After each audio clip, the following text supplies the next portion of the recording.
এই মাছটি আমার থলিতে দিয়ে দাও, যা টাকা লাগে আমি দিয়ে দিচ্ছি।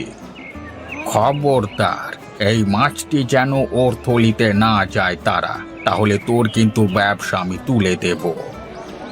বাবু, এই মাছটির দাম 200 টাকা। এবার আপনাদের মধ্যে কে নেবেন ঠিক করুন।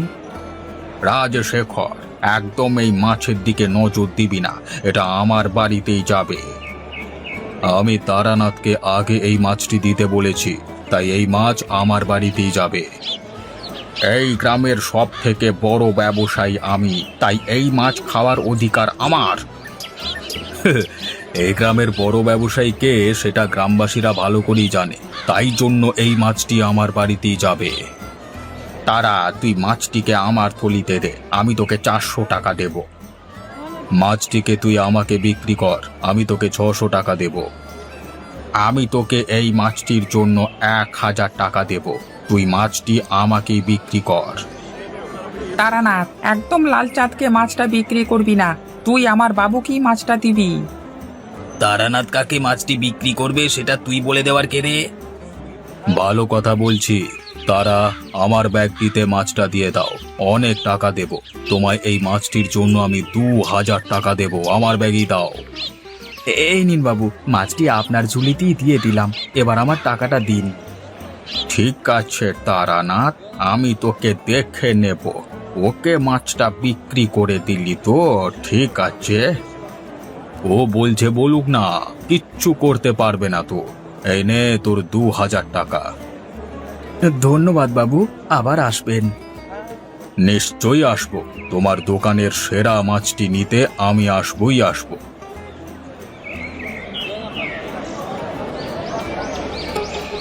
পলাশ, দেখলি তো কেমন 200 টাকার মাছটিকে 2000 টাকায় বিক্রি করলাম।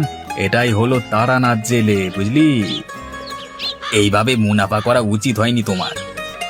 কি করা উচিত আর কোনটা করা উচিত নয় সেটা এখন তুই শিখিয়ে দিবি নাকি? হ্যাঁ, তুই তোর কাজ করতে যা।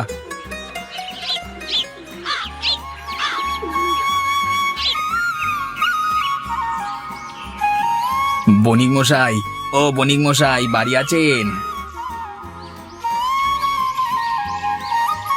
ও পলাশ, বলো কি দরকার? বণিক মশাই, আমার একটা আবদার আছে আপনার কাছে, অভয় দিলে বলতে পারি।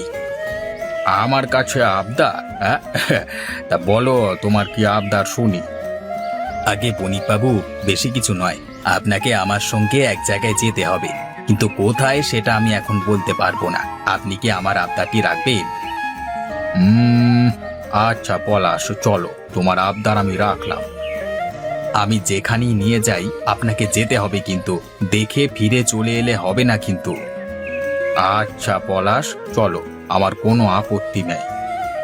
ধন্যবাদ বণিক মশাই, আসুন আমার সাথে।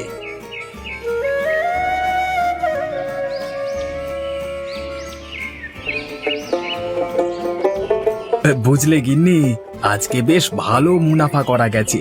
এর আগে এরকম মুনাফা কখনো হয়নি। বলো কি গো? হ্যাঁ, ওটাই বলি, আজকে 200 টাকার একটা পাকা রুই মাছ 2000 টাকায় বিক্রি করেছি। বলো কি গো, একেবারে অত লাভ? ওটাই বলি গো গিন্নি, আমাদের গ্রামের ওই 2 ব্যবসায়ী যত নিজেদের মধ্যে হিংসে করবে ততই আমার মুনাফা বাড়বে। এত লাভ করেছো, আমায় কিন্তু একটা ভালো শাড়ি এনে দিতে হবে। তুমি চিন্তা করো না, একদিন ঠিক নিয়ে আসবো। আবার কালকে নদীতে যেতে হবে মাছ ধরতে, দেখা যাক কালকে কত টাকা লাভ করতে পারি। বেশি করে উপার্জন করো, আমার একটা শাড়ি চাই কিন্তু।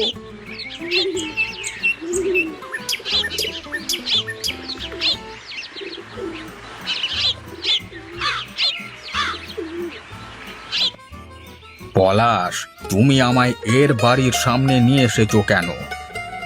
বাবু রেগে যাবেন না, আপনি আমার আবদার রাখবেন বলেছেন, তাই আপনাকে যেতে হবে। আমি যখন কথা দিয়েছি তাহলে সেই কথা আমি রাখবো। চলো ভেতরে চলো, কিন্তু রাজশেখর যদি অপমান করে তাহলে আমি এক মুহূর্ত আর থাকবো না। আচ্ছা তাই হবে, আগে চলুন তো। রাজশেখর বাবু, বাড়িতে আছেন? কে কে আমার বাড়ির কড়া নাড়া দেয়? এই তো বাবু, আমি পলাশ, আনাজ বিক্রেতা। এসো পলাশ, ভেতরে এসো। কি লাল চাঁদ, তুই এখানে? বাবু বাবু, দয়া করে ওনাকে কিছু বলবেন না, আমি নিয়ে এসেছি, একটু কথা আছে আপনাদের সাথে। বলো পলাশ, কি কথা বলবে? একেবারে লাল চাঁদকে নিয়ে চলে এলে। রাজশেখর বাবু, লালচাঁদ বাবু, আপনাদের দুজন কি বলছি, কথাগুলো ঠান্ডা মাথায় ভাববেন, দয়া করে মাথা গরম করবেন না। না পলাশ, তুমি নির্ভয়ে বলো। বাবু, আজকে আমি বাজারে দেখলাম আপনারা তারানাথের কাছ থেকে 200 টাকার মাছ 2000 টাকায় কিনলেন। বাবু, এইভাবে হিংসে করলে তারানাথেরই লাভ হবে, উল্টে আপনাদের ক্ষতি হবে। কথাটা কিন্তু তুমি খারাপ বলনি। তাই বলছিলাম বাবু, আপনারা আগে যেমন দুজনে মিলে একসাথে ব্যবসা করতেন সেইভাবেই মিলেমিশে যান। আপনারা যত টাকা বেশি দিয়ে মাছ কিনছেন তাতে গরিব দুঃখীরা দুমুঠো খেতে পায় আপনারা দান করলে। প্রস্তাবটা তুমি খারাপ দাওনি পলাশ, হিংসে করলে আমাদেরই ক্ষতি, তার সাথে আমাদের গ্রামেরও ক্ষতি। হ্যাঁ বন্ধু লালচাঁদ, আমাদের দুজনেরই ভুলের কারণে এতদিন আমরা আলাদা ছিলাম, কিন্তু আবার আমরা একসাথে ব্যবসা করতে চাই। তুই কি আমার সাথে করবি? ভাই রাজশেখর, বুকে আয় ভাই, আমরা আবার একসাথে হয়ে গেলাম। ধন্যবাদ পলাশ, তোমার কারণে আমরা দুজন আবার এক হয়ে গেলাম। এবার থেকে আমরা আর হিংসে করব না, মাছের দামে মাছ কিনবো এবং বাকিটা দিয়ে গরিব দুঃখীদের খাওয়াবো। ধন্যবাদ আপনাদের আমার কথাটাকে বোঝবার জন্য।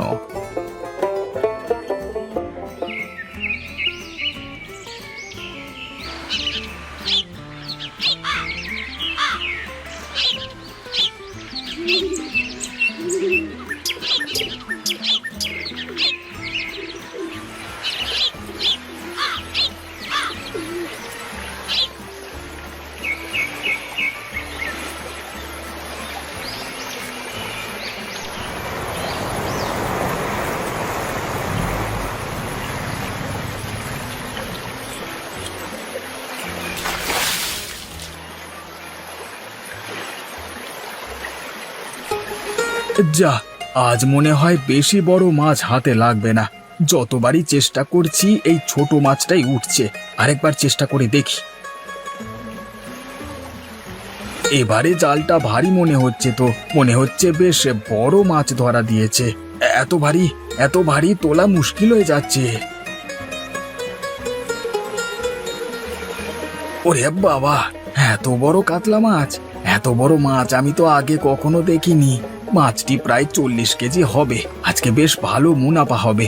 ওই দুই ব্যবসায়ী ঝামেলা করবে আর আমার দাম বাড়বে।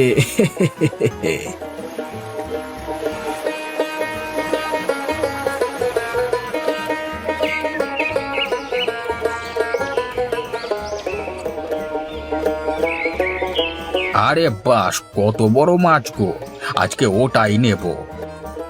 পুরো 40 কেজির কাতলা মাছ আপনাকে দেব নাকি? দাম মাত্র 2000 টাকা। বাপরে বাপ, 40 কেজি! এই মাছ রান্না করলে তো পুরো গ্রাম খেয়ে বেঁচে থাকবে।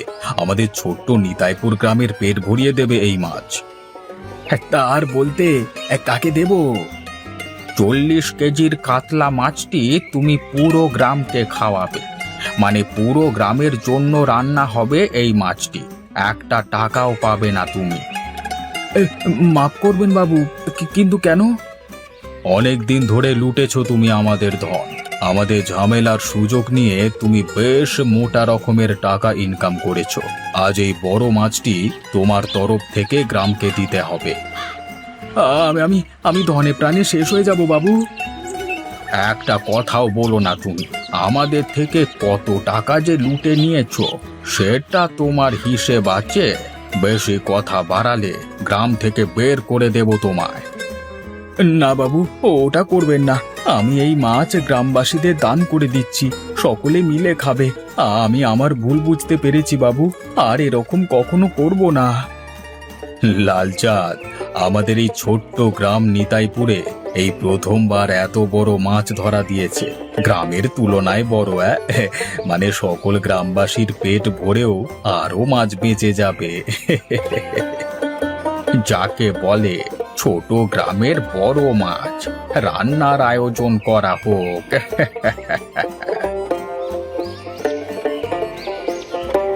এভাবেই লালচাঁদ ও রাজশেখর দুইজনে আবার এক হয়ে যায়। তারা দাঁড়িয়ে থেকে গ্রামবাসীদের খাওয়াচ্ছে বড় কাতলা মাছটি। সকল গ্রামবাসী খুবই আনন্দিত এবং উচ্ছ্বসিত।